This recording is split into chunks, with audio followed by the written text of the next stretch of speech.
아멘. 우리 한번 따라서 하십시다. 즐거운 잔치. 즐거운 잔치. 오후 시간에는 우리 즐거운 잔치 그런 제목으로 말씀을 드리면서 이 세상의 잔치는 즐거울 때도 있고 잔치 끝에 또 싸우는 경우도 있습니다. 그러나 주님의 나라의 잔치는 영원한 즐거움인 줄로 믿습니다. 낮 시간에 어떤 말씀을 드렸느냐 하면은 애굽으로 간 베냐민에 대한 말씀을 드렸어요. 베냐민. 애굽에 큰 풍년이 들어가지고 7년 동안 엄청난 곡식을 저장을 했고 이제 흉년이 시작됐는데 흉년도 7년이고 전부 다 풍년도 7년이래요. 근데 흉년 2년째 되니까 주변에 굶어 죽는 사람들이 생겨나기를 시작을 했어요. 2년 동안 바싹 날라가지고 쌀한톨, 밀 하나를 거둬들이지 못하니까 굶어 죽어가는 사람들이 생겨난 판에 야곱의 아들이 몇 명이라고 그랬죠? 12명. 야곱이 요셉은 한 20여 년 전에 어디로 갔는지 죽었는지 살았는지 없어졌고 11명의 아들하고 오손도손 살고 있었는데 흉년이 드니까 이게 손자들이 배고프다고 징징대고 그러니까 야곱이 어찌할 바를 모르고 있는데 애굽에 곡식이 있다는 소문을 듣고 10아들을 보냈습니다. 10명. 근데 10명을 보냈는데 요셉은 형들을 알아보지만 형들은 요셉을 몰라봐요. 그래 이제 여러 가지로 유여곡절 끝에 한 사람 시몬을 감옥에 가두고 9명을 이제 애굽으로 가나안으로 돌려보내 가지고 먹고 지내도록 했는데 그것도 다 떨어지고 나니까 이제는 다시 갔다 오라 그랬더니 아버지 저희들 애굽 가면 죽어요. 왜 죽어? 돈 가지고 가서 사가지고 오면 되지. 아니고요. 애굽의 총리가 베냐민 안 데려오면 우리 간첩이라고 다 죽인대요. 너 왜 베냐민이 있다고 잔소리했냐? 아니고요. 애굽 총리가 세밀하게 물어보는데 아버지 이름이 뭐이고 나이가 몇 살이고 친척이 몇 명이고 처자식이 몇 명이고 전부 다 물어보길래 어쩔 수 없이 얘기했는데 아니 어떻게 베냐민 데리고 오라 소리 할 줄을 누가 알았습니까? 할 수 없이 베냐민까지 다 보냈는데 이제 12형제가 다 모였어요. 애굽에. 여기까지 이해되시면 하면 그 12형제가 다 모였는데 문제는 요셉은 형들과 동생을 알아봤지만은 형들하고 동생은 요셉을 몰라요. 아직 20몇 년 전에 까마득한 옛날에 죽은 줄로 생각하고 있었는데 요셉이 총리가 돼가지고 얘들아 낮에 우리 집에서 잔치를 벌릴 거야. 초대 손님은 여기 있는 11명이야. 그래가지고 12명이 모여서 잔치를 했다. 여기까지 이해되시면 하면 여기서 34절에 보면 식물을 주고 마시며 요셉과 함께 즐거워했다. 그런 말씀인데 먼저 첫 번째 여러분들에게 이런 말씀을 드리고 싶습니다. 우리 한번 따라서 하십시다. 12형제의 잔치. 12형제의 잔치. 잔치를 열었대요. 잔치 열렸네. 아주 기쁘게 12형제가 모여가지고 잔치를 여는데 우리 성경에 보면은 잔치에 대한 얘기가 여러 군데 나와요. 잔치에 대한 얘기가 나오는데 마태복음 22장에 보면은 임금님이 아들을 위해서 아들의 혼인잔치를 위해서 큰 잔치를 베풀었더라. 임금님이 잔치를 베풀었다 그렇게 말씀하고 있습니다. 그리고 마태복음 25장에서는 우리가 또 잘 아는 말씀이 나오죠. 10처녀가 있었는데 5처녀는 기름을 준비했다 잔치자리에 들어가고 5은 바깥 어둠에 쫓겨났더라. 그리고 데살로니가전서 4장 16절 이하에 보면은 예수 믿는 성도들이 예수님 재림하실 때에 재림을 두 가지로 봅니다. 첫째는 공중재림. 우리 한번 따라서 하십니다. 공중재림. 공중재림. 이때 공중에 하나님의 보좌 앞에서 떠나서 공중에 왔을 때에 이때에 예수 믿는 성도들을 전부 다 끌어올리는데 이걸 우리는 뭐라고 그러느냐면 휴거라 그렇게 얘기를 합니다. 이 휴거를 당해가지고 공중에서 7년 동안 혼인잔치를 한다. 몇 년 동안요? 7년. 7년간 공중에서 변화된 휴거받은 성도들이 주님을 만나가지고 큰 기쁨으로 잔치를 연다. 그런데 지상에서는 그때에 지상에서는 7년 대환란이 다 일어나는데 세상 사람들이 엄청나게 죽고 고통을 당한대요. 그러고 난 다음에 주님이 7년 혼인잔치 끝나고 난 뒤 지상에 재림을 하신다. 지상에 재림을 하셔가지고 이 땅의 모든 죄와 악을 다 소멸하고 주님이 1000년 동안 왕노릇 하신다. 그렇게 말씀하고 있는데 저와 여러분들이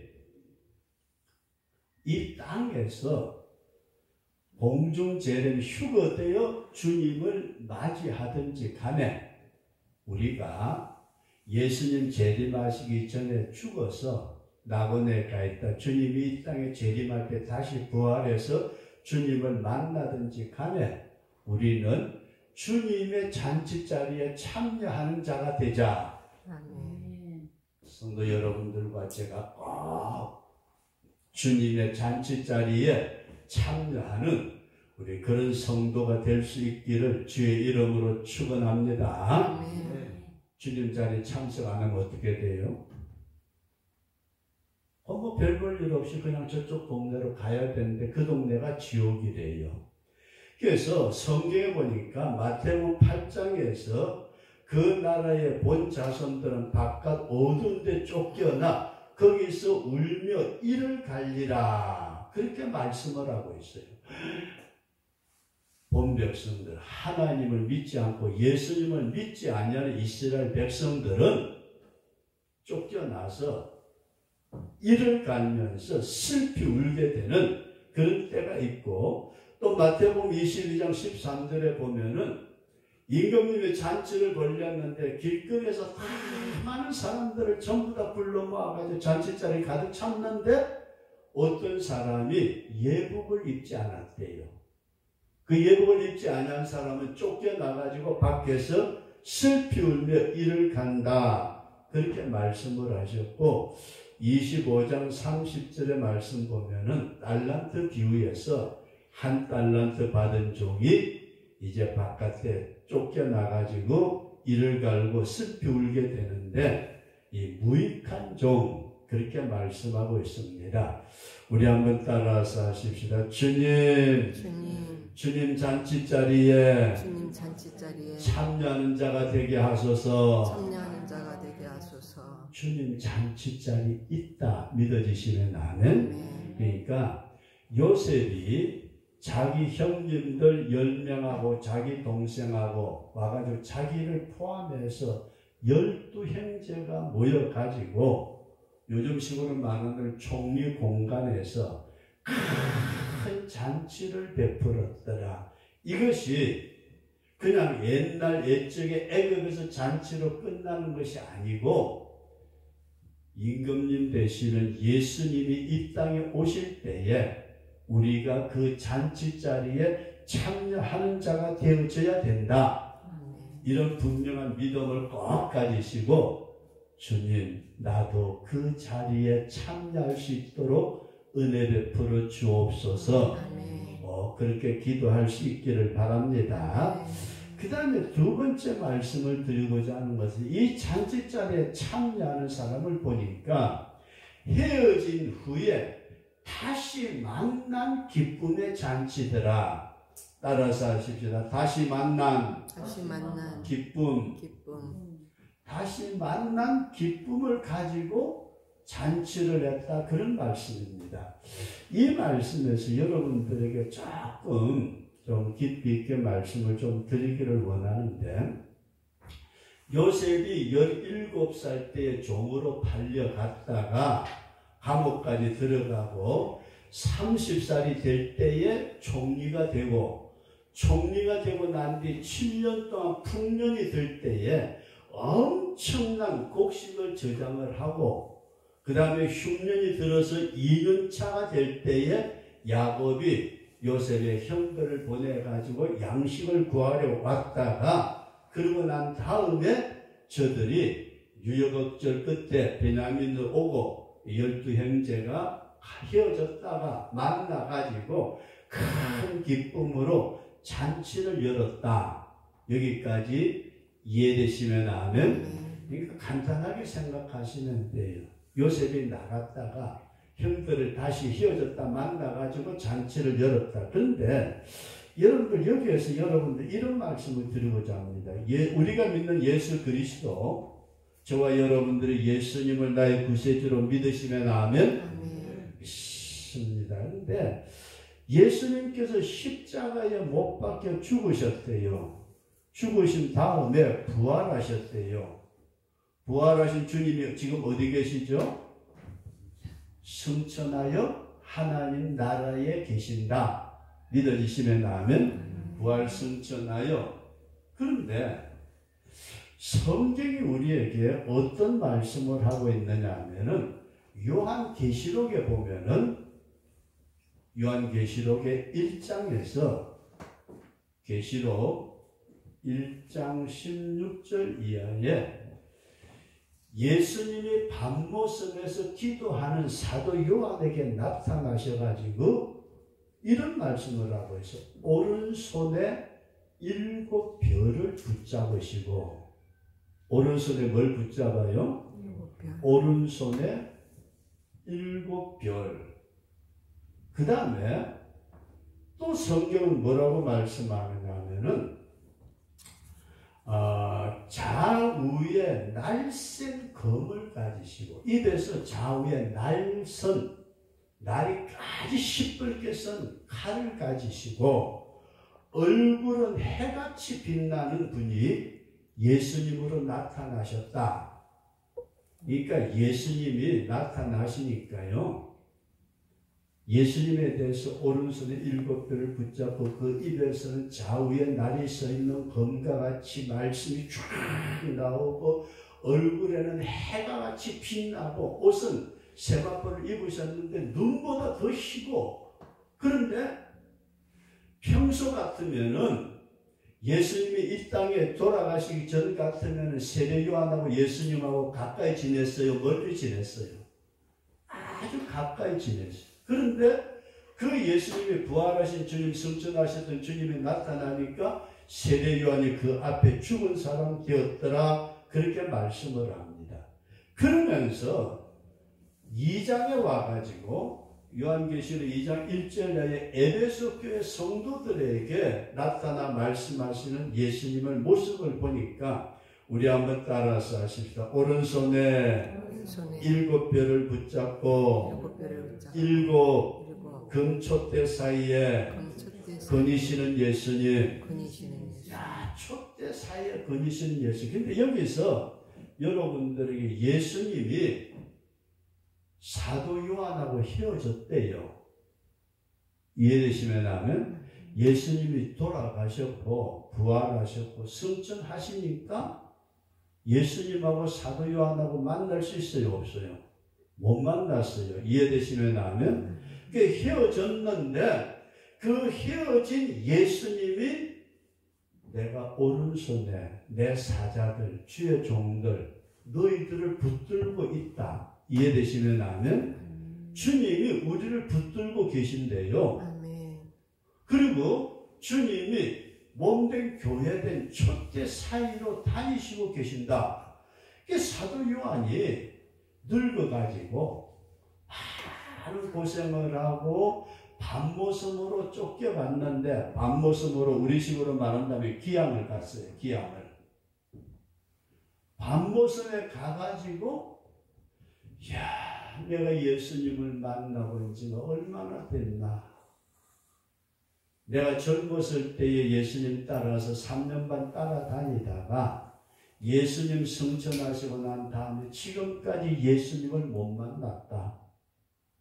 여기까지 이해되시는다면, 그런데 사도 요한은 지금까지 자기가 믿는 예수님이 부활 승천하셨으니까 자기하고는 전혀 멀리 떨어져 있는 줄로 생각을 했는데, 이 계시록 2장에 와서 보니까 뭐라고 말씀을 하느냐 하면은, 우리 한번 따라서 내가 너를 붙들고 있다. 내가 너를 붙들고 있다. 주님이 저와 여러분들을 붙들고 계시는 줄로 믿습니다. 네. 내가 너희 가운데 거닐고 있다. 아멘. 돌아보고 있다. 아멘. 그럼 여러분 다 잘 한번 생각해봐요.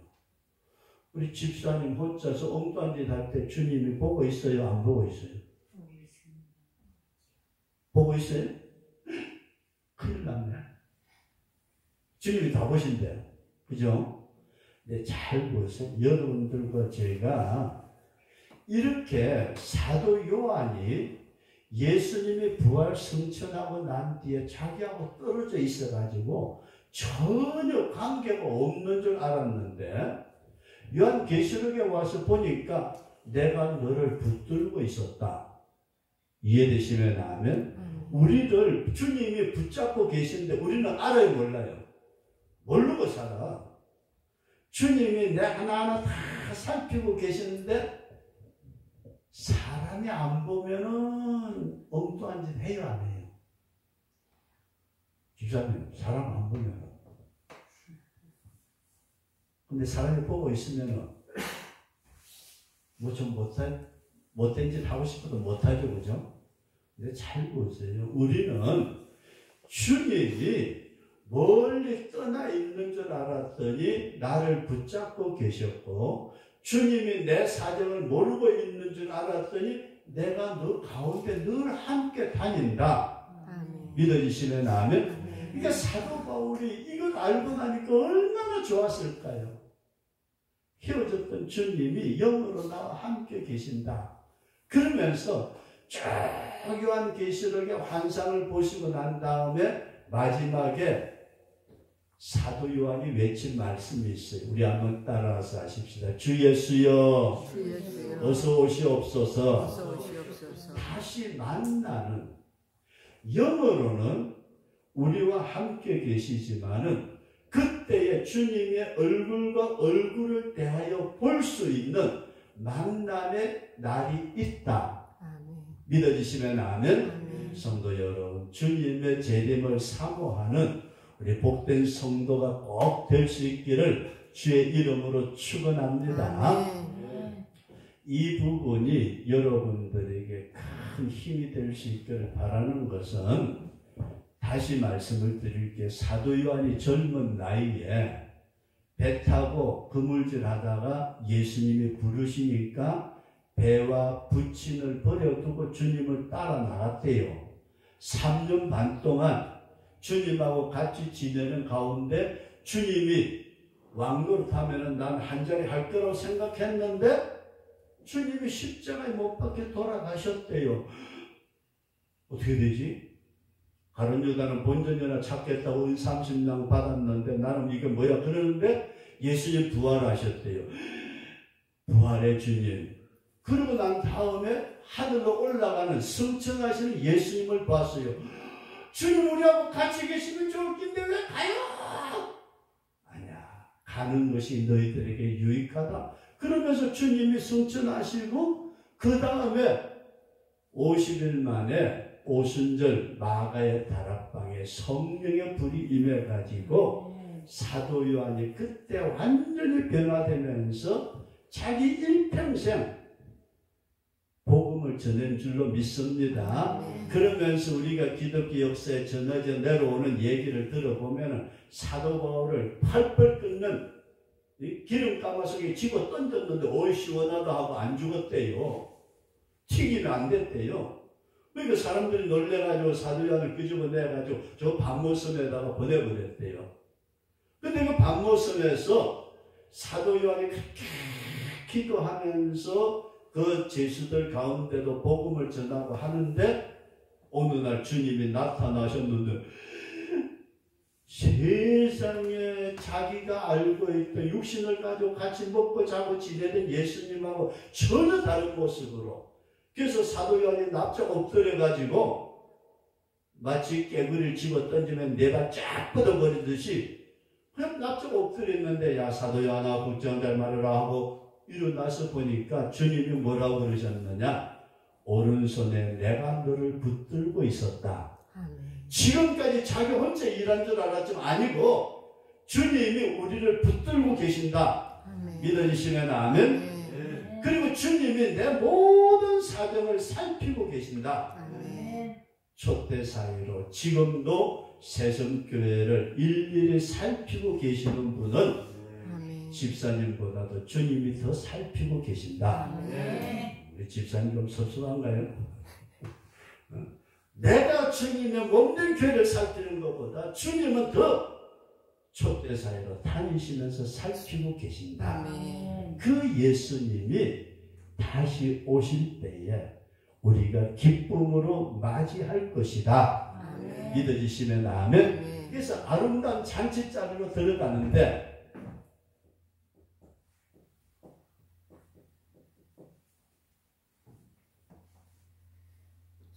근데 낮에 제가 다 말씀을 못 드렸는데 이제 요셉의 잔치자리에 11 형제들을 요셉이 초청을 해요.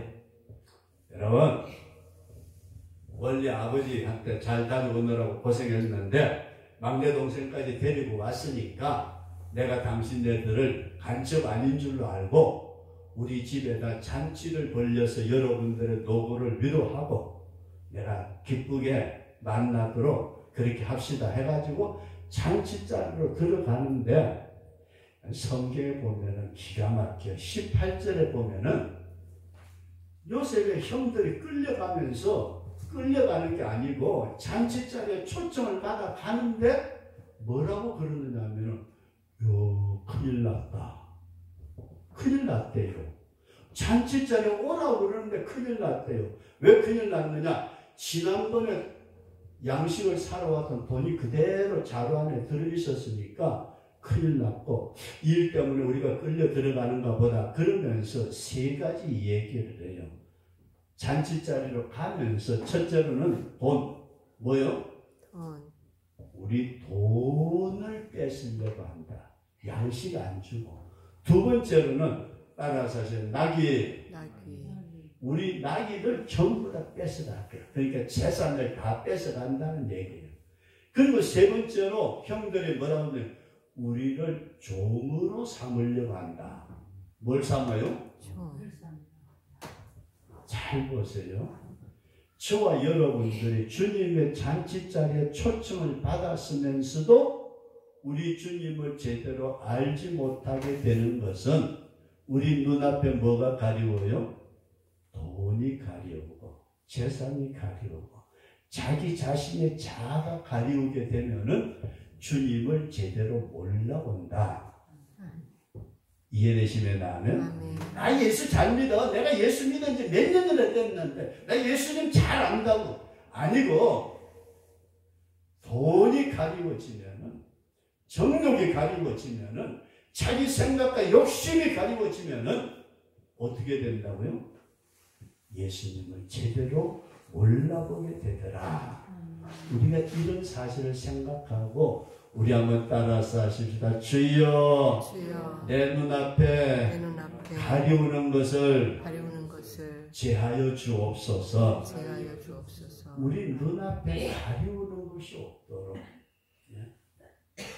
내 눈앞에 가리우는 것이 있으면은 잔치자리에 초청을 받아가면서도 큰일 났다. 내 돈 뺏기고 타고 낙이 뺏기고 나는 종으로 들어가겠구나. 전혀 생각이 달라요. 저와 여러분들이 영적으로 주님을 바로 볼 수 있는 그런 성도가 될 수 있기를 주의 이름으로 축원합니다. 그 다음에 두 번째로 성경에 보니까 루벤 형님은 첫째 자리, 둘째 자리, 셋째 자리 쫙 하니 나이대로 자리를 앉혀요. 뭐대로요? 나이대로, 나이 순서대로. 그러니까 형제들 가만히 쳐도 이상하네. 아니 첫째 형님 저기, 둘째 형님 저기, 셋째 형님 저기, 넷째 나, 다섯째. 아니 어떻게 요셉이 알고 우리 형제들을 장류 나이의 순서대로 앉혔을까? 기가 막힌 거예요. 이해되시면 하면 성도 여러분 이런 말씀을 드리고자 합니다. 나는 저 사람이 모를 것처럼 생각하지만은 주님은 내 모든 사정을 아신다. 아멘. 누가 알아요? 주님. 진짜 그러시면 아멘. 아멘. 성도 여러분 꼭 기억할 수 있기를 바라면서 때때로 사람들이 인정해 주지 못하고 사람들이 이해해 주지 못하고 사람들이 비난하고 손가락질하는 것 같지만은 주님은 내 사정을 속속들이 아시고 아멘. 나의 위치를 주님이 세워주신다. 아멘. 이런 믿음을 꼭 가지시고 그 나라를 바라볼 수 있는 재림의 주님을 즐거운 잔치자를 참석하는 것을 사모하는 우리 그런 성도가 될 수 있기를 주의 이름으로 축원합니다. 그런데 세 번째 말씀을 드리고자 하는 것은 베냐민에게는 5배를 주었대요. 몇 배요? 5배니 10배니 그걸 따지기 전에 베냐민에게는 많은 것을 주었다. 근데 이 잔치 자리에 성도 여러분들과 제가 참석을 하는데 단순하게 천국에 들어가서 영생 복락을 누리는 것도 대단히 귀한 일이지만은 저와 여러분들에게 아름다운 면류관을 준비해 놓고 계신다. 이게 사도 바울이 나의 달려갈 길을 다 달려가고 믿음을 지켰으니 이제 우리는 나를 위해서 면류관이 예비되어 있다고 고백을 했던 것처럼 고린도전서 15장에서 해의 영광, 달의 영광, 별의 영광이 있는데 별과 별의 영광이 다르다고 말씀하신 것처럼 우리의 걸음을 아시는 주님, 그 잔치자리에서 주님이 우리에게 주실 놀라운 면류관이 기다리고 있다. 아멘. 이것이 성도 여러분들과 제가 이 땅에서 믿음 생활 하시면서 꼭 해야 될 문제. 나 헌금 몇 푼 했는데 아니 그까지 헌금입니다. 그게 문제가 아니에요, 여러분. 지금 우리는 이 땅에서 돈 그러면은 누가 말하거든 돈이 있어야 돼. 그래 돈 그렇지만은 주님 앞에서는 그게 아니고 주님이 인정받는 사람이 되고 주님이 그 사람의 모든 행위를 감찰하시면서 두루 다니시면서 나를 붙잡고 계시다가 주님 잔치자리에 들어가는 그날에 주님이 우리에게 놀라운 상급을 주신다. 아멘. 이걸 바라보지 못한다면은 저와 여러분들 못해요. 저와 여러분들이 주님의 일하고 헌신하고 봉사한다고 그거 못하는 거예요. 난 교회 가서도 뭔가 내가 받아야 되고 대접받아야 되고 아니에요, 여러분. 어떤 분이 집사람 보고 그래요. 우리 보고 마산에 나와가지고 땅 사가지고 교회 지으면은 자기가 교회를 나오겠대요. 아니 그 교회에 있는데 거기 가기 싫고 가만히 듣고서 보다가 우리가 어떻게 뭘 했길래 참 주님 앞에 대접받으면서 살아온 것이 송구스럽다는 생각이 들 때가 많은데 여러분 꼭 기억하시기 바랍니다. 잔치자리에 들어간 우리가 세상 것이 가리워지면은 천국은 보이질 않아요. 그것이 딱 떨어지고 천국이 보이다 보니까 어떻다고요? 하나님이 나의 자리를, 촛대의 자리를 주셨는데 주님이 이 땅에 재림하셔가지고 영원한 영광의 세계에 들어가게 될 때에 저와 여러분들이 행한 대로 상급으로 갚아주신다. 이런 믿음을 꼭 가지시면서 즐거운 잔치자리에 누가 참석해야 돼요? 따라서 하시다. 주여 내가 잔치자리에 참석하게 하옵소서. 믿어주시면 아멘. 다른 건 다 그만두더라도 제 방에 지금도 여기 제 방에 책에 꼽혀 있는 게 깡통을 차고 거짓노릇을 하더라도 천당에 가야 된대요. 그 잔치자리가 얼마나 귀하고 천국이 얼마나 귀하길래 이 세상에서는 다 포기가 되더라도 그 나라는 가야 되고 그 나라에 가서 부끄러운 구원이 아니고 영광스러운 구원에 동참하기를 원해서 주님의 재림을 사모하고 나는 주님을 잊어버리고 사는 것 같아도 주님은 오른손으로 나를 붙들고 계시고 나는 사람의 눈치 바라보고 생활할 때 많았지만은 주님은 촛대 사이로 내 생애 가운데 늘 다니시면서 나를 바라보고 계신다. 이 믿음을 꼭 가지시고 주님의 잔치자리 그날을 사모하는 우리 복된 성도가 될 수 있기를 주의 이름으로 축원합니다.